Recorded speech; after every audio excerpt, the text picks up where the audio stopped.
keenya eeggachuu nurra jira. Galatoomaa nuu jiraadha.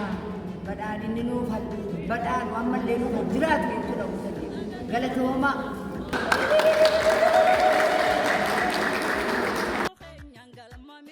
የማይታሰበው አባይ ተመርቋል እኮ ያ ጀማ ያ እያለ እኔ በጓዳ ያለ ነገር ሲፈጠር መንግስትን ልጠላ አይገባም።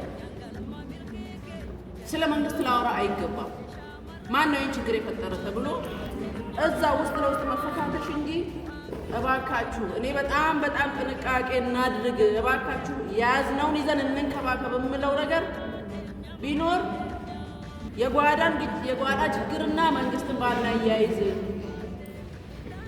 እንደዚህ ቀና ብለን እንደፈለግን መናገር የቻልንበት ዘመን ባያመልጠን ብናስቀጥል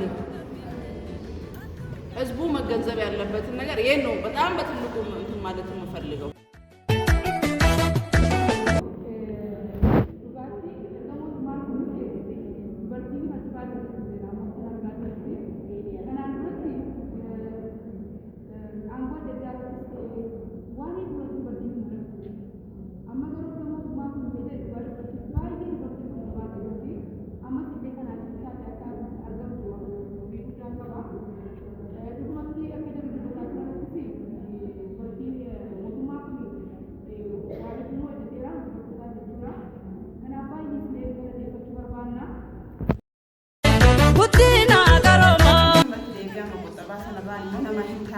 Dabbiin galanna qabu.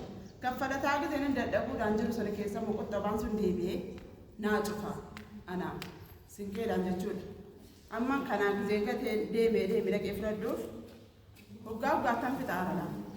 Kanumaan mana koo bulfataa jiras bun manaa kooti wajjin. Kanaaf Oromiyaa baankii simmoo abbaan dhaqee fudhafleetti fudhatee birrii 5,500 fudheetan ammas Oromiyaa baankiidhaas fudhafleetti deebisee dhaqee 200 irraa kan achi kaa'ee